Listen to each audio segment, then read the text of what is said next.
This was when I first got his name, Rob. The two of His name is Rob? That's a Cluck name! them would constantly be talking to Trisha, and when he wasn't talking to her, he'd be looking in her general direction. What the frick? Kyle? Do you have something to tell me before we start this commence of the wedding? Have you been messing with my girl, yo? Oh, heck no. The TV came back on, and the room lit up a tint of blue, revealing her. Whoa! This woman in a wedding dress. Whoa! Whoa! Da da da da da da da. Here comes the bride, big, fat, and wide. Da na na na na na na na na na.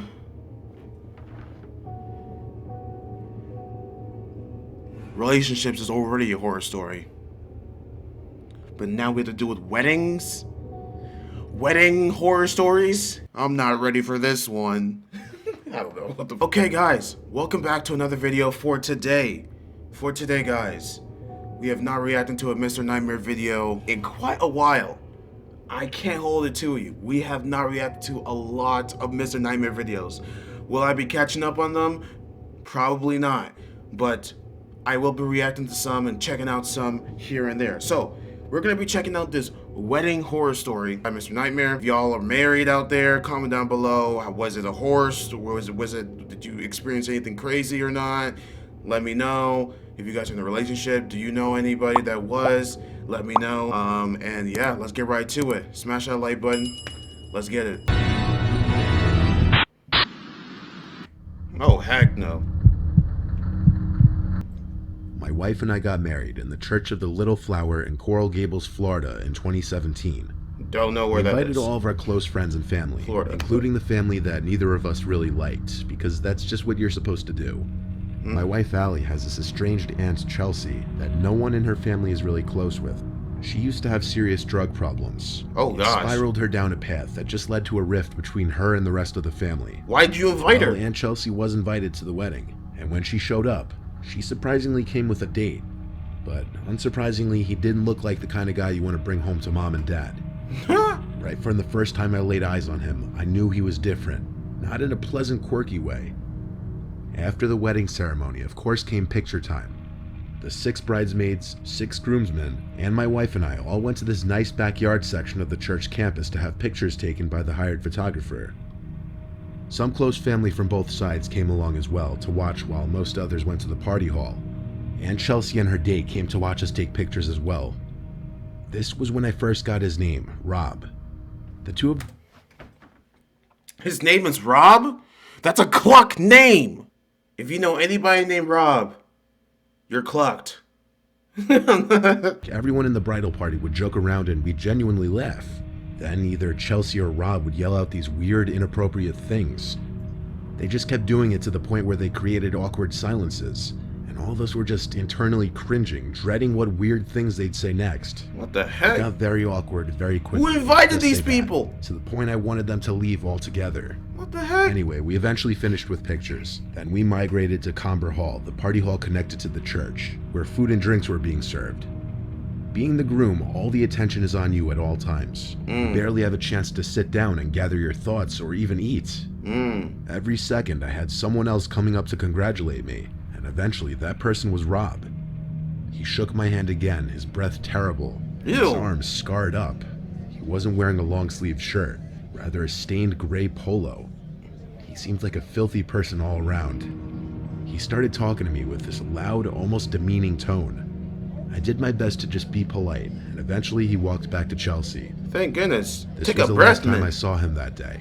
Ugly. Eventually I saw Chelsea sitting by herself at the table, so I asked Allie where that Rob guy went. Here, where's your She man? had no idea either. After a while of Chelsea sitting by herself, Allie went up to her to ask her where her date was. Chelsea didn't know. She hadn't seen him in an hour. Chelsea also explained that they met in rehab, and that she had Y'all met in rehab? This is how the relationship started? Y'all met in rehab and you thought that... Oh gosh, you're clucked. You brought a person that was not even a family friend to this wedding. that no one even approved of. Bro, Chelsea, we don't want to see you in any type of event, wedding, ever again. You suck. Only gone out with him 4 times. What? Allie grew concerned with this man being here after hearing this. Oh, We gosh. asked our parents and some close family to look around for the man, to confirm if he was still there or not. There was some concerning news when one of my relatives said that some of the gifts in the room where the gifts were being stored were missing. I immediately attributed this to Rob, and had an employee ask over the microphone for everybody to keep an eye out for Rob. Chelsea wanted to call his cell, but she couldn't find her phone. This put a slight damper on things, but we didn't let it ruin our wedding day. Sheesh. Our parents called the police and dealt with them on the side, with the help of Chelsea giving information about Rob. Why is there After the wedding shoes on the reception, counter? 2 close friends came back to our hotel room for a little after party of sorts. Someone had a Chelsea party in texted here. Allie asking for our home address because she had to drop off her gift that she forgot to give. Allie responded, and then our good time was interrupted by a distressing phone call from Chelsea's phone number. What? Allie turned off the music and put it on speakerphone.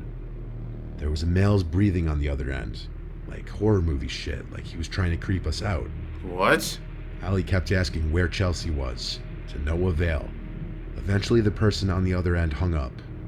Allie called her grandma, who was the only one close enough with Chelsea to know where she would be. Bruh. She confirmed that Chelsea was staying with her for the night.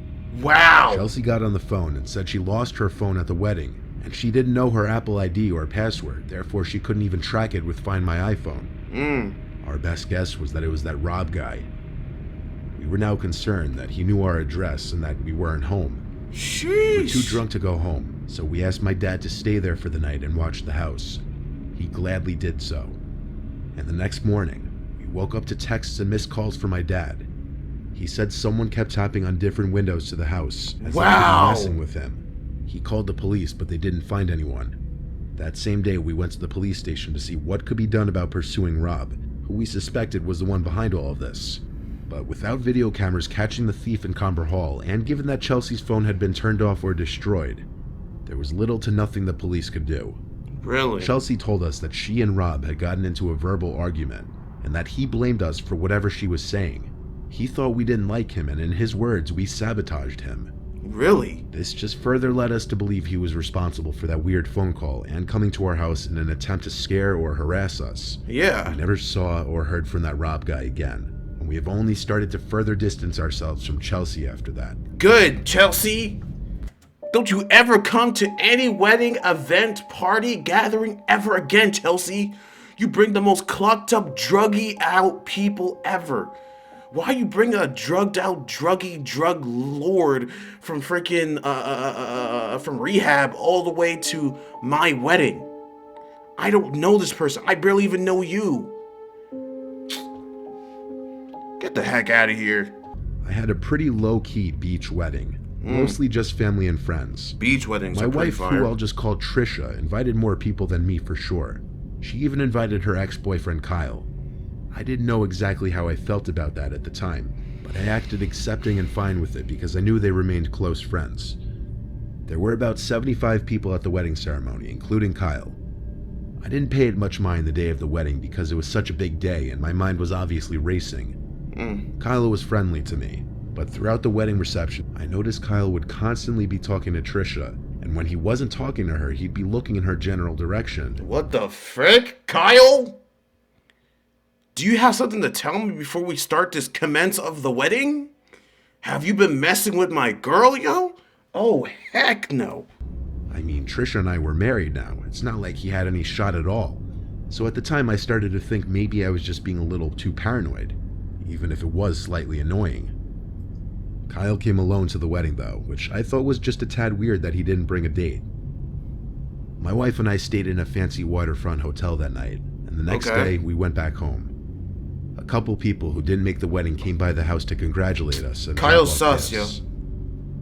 Surprisingly, Kyle stopped by as well. Trisha and I had recently moved into a new house together, and Kyle claimed to have stopped by to check out our new place and to drop off his gift that he didn't get to give us yesterday. Congrats. He handed us, well, Trisha specifically, an envelope and a little foot-long teddy bear holding a heart. What the heck? On the heart was our initials, which I actually found to be a nice, thoughtful gift. We gave Kyle a tour of the house and he stayed for a beer, but after that he said he'd better get going and congratulated us once more before leaving. Okay, bye, Kyle. Inside the envelope was a card containing $100. What? As nice as I thought the gifts were, I still believed he had some serious feelings for Trisha. Yeah. I asked her to ease back on the friendship a bit. More She than couldn't that. see what I saw, though, apparently. She swore up and down that they were just very close friends and that there were no feelings left on either side. Bro, that's what they all Trisha said. put the teddy bear next to some of the other gifts on our dressers. While my wife and I were in bed together having a romantic moment, I stopped her when I heard this weird noise. I couldn't put my finger on what it was, but it sounded like a small electrical component. What the frick? Don't tell me while you were doing the freaky, the teddy bear had a freaking camera in it. Do not freaking tell me that right now. You gotta be joking. This gotta be a freaking joke. Do not tell me that the bear that y'all accepted by this man named Kyle had a freaking camera in it while y'all were busting it down butt naked. Oh, gosh. Jeez. Phone and found it was on my nightstand. I chalked it up to being a vibration from a text notification. Like half an hour later, laying in bed with the light off, I once again brought up Kyle, asking if he'd texted her since the day before. What? She said he has, and I got a little annoyed. I repeated myself, saying I don't want her talking to him anymore. She got a little mad at me for accusing her of being interested in him at all. I assured her he was still interested in her. Why else would he stick around in his ex's life like this? Facts. She got back at me with her assurance that she doesn't view him romantically at all, that she's no longer attracted to him, and that she broke up with him for a reason. Question is, what's the reason though? What's the reason why y'all broke up? You didn't even tell me that. Was it because he was very controlling, protective, crazy, a creep? Tell me anything about that, wife. I apologized for coming at her like that, and we went to sleep. Wow. The next day, when I got home from work, Y'all didn't even Trisha finish. explained that Kyle Busted a nut.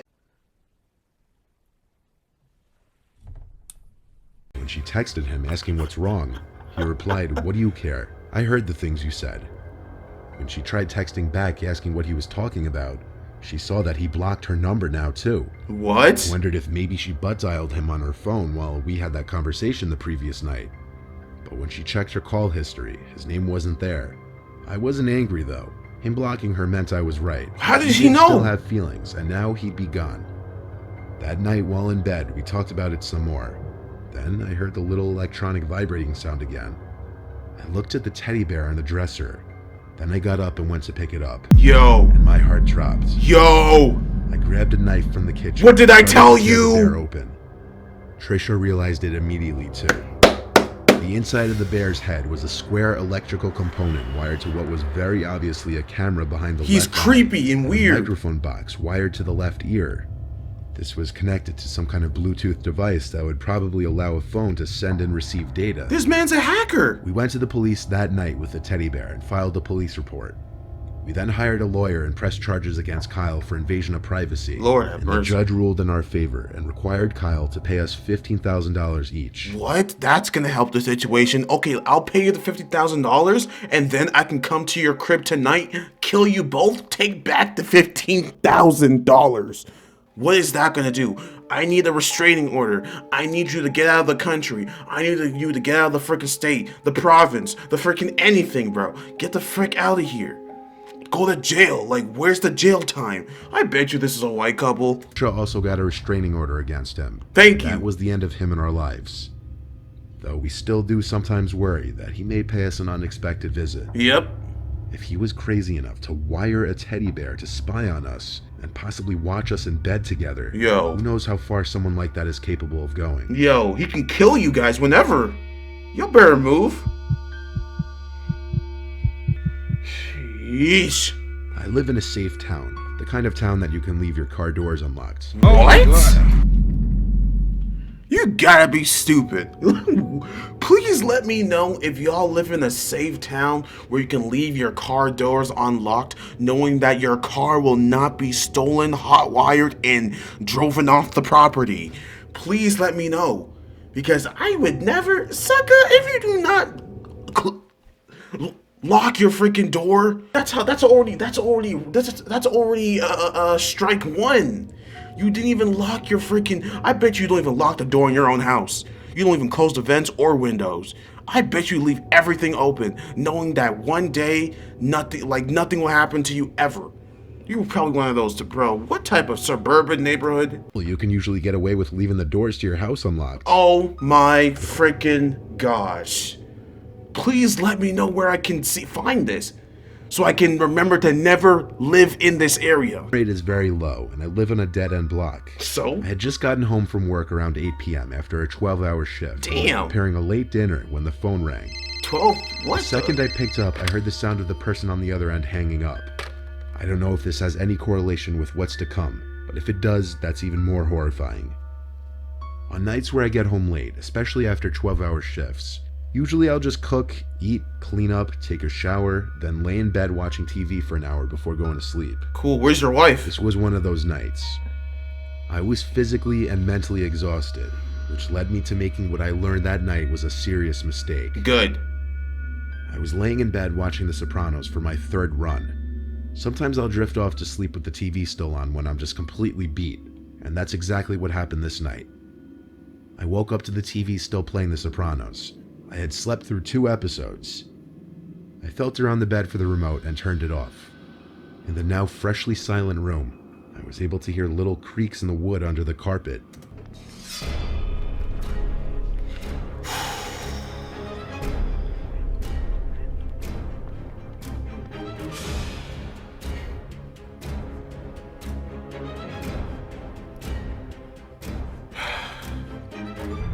There's someone under your bed, huh?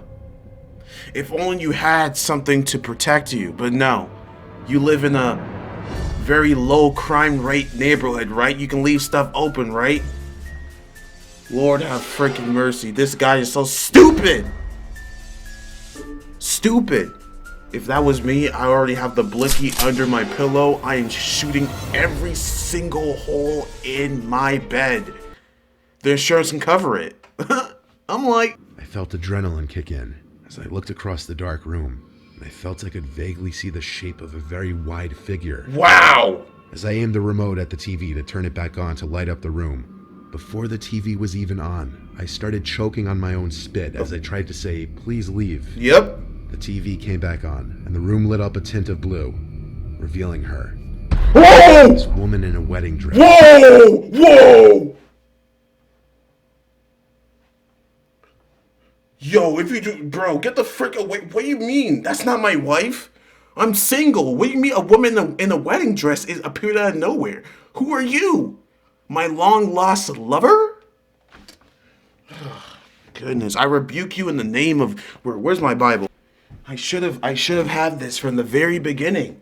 Bro, I rebuke you in the name of Jesus, bro. Veil covering her face. Oh my gosh. I tried to scream at first, but nothing came out of my mouth because I was just in pure shock. Hey, yo. I sat up, pressed against the headboard of my bed, frozen. That's the best way I can describe what I was doing in that moment. Bro. The woman in the dress, whose face I could barely see, walked over to the bed, whispering, "Where is my groom?" What? And over. But each time she said it, she got louder. Her whisper quickly turned to a yell, and she grabbed the edge of my mattress and started shaking it. Yo. I screamed back at her to leave me alone. Then I got off the bed, pushed her, and ran to the bathroom across the hall and locked the door. This is real? She followed me, trying to open the door, banging on it and repeating the words, "Where's my groom?" I yelled at her, "I'm calling the cops." Do you live next to a freaking mental insane asylum? What? Who is this woman? Luckily, I had my cell phone on me. The woman was crying now on the other side of the door, still knocking and banging. The last thing I heard her say was, "I have to get to my wedding." I heard her stomp down my stairs, screaming and crying. Then I heard the front door slam shut. What? I was on the phone with 911, and I explained what just happened. I checked the living room, and she was gone. I stepped outside to see if I could see which way she ran, but she was out of sight. Hey. A police officer showed up shortly, and I described her as some larger woman in a white wedding dress and veil. Larger, huh? She was screaming, "Where's my groom?" and Yo. "I have to get to my wedding." That's clocked. I couldn't help with the direction she ran to. It was either down the only direction the street goes, or the woods to the right. Oh. Because of my exhaustion after my 12-hour shift, I had forgotten to simply lock my door. Something I honestly never even thought was a problem in my neighborhood. What do you mean? Yeah, that's what they all freaking say, bro. You definitely white as egg. But But this just goes to show that even the best of neighborhoods, you're not always safe from crazy people out there. Obviously. I think this woman was off her rocker and belonged in a mental asylum. And I hope police or somebody found her roaming the streets that night and brought her somewhere to get her help. You're hoping because of that? But I'm hoping that you never get clucked up like that again. I hope that you use your common sense to actually lock all your freaking doors, windows, and vents. Close and lock your car. Wow, I was about to say, like, I was like, where's this story leading to? Because I thought this was a wedding horror story. And then all of a sudden, boom, a freaking girl in a wedding dress talking about, where's my groom? Where's my, like, no, I'm not repeating that. No, I'm not repeating that. I'm not repeating that word. That's clucked up. But seriously, you that stupid. Like, I don't understand people that just leave their doors unlocked. Leave their freaking windows open. I like the window breeze, so I leave it open the night when I sleep, and then someone crawls in and you're surprised? You're really surprised? You deserve to get clucked up at that moment right there and then. I don't care. People are so freaking weird, yo. Seriously, that'll be the end of the video. I'm glad I'm back making these now. I know you guys are you guys are probably very excited that I made one of these videos. I haven't made these in a minute. Glad to be back. Might react to another one in the near future. So if you guys want me to react to more of these type of videos, horror stories, all these type of stuff, then you guys know what you gotta do. Hit that like button for your boy. You know what I'm saying? We're trying to make it to 100,000 subscribers by the end of the year. We're at like 83K. Thank you guys so much for all the new and OG subscribers. Appreciate it. And shout out to Mr. Nightmare. Go ahead and check him out. Link to the full video will be in the description down below. I'll catch you guys later. Have a great night. This may be posted a little bit late, so GG's for you when you guys have to go to bed. You know what I'm saying? Hopefully you don't get nightmares face that. But I'll catch you guys later. Take care. Peace. You win. Perfect.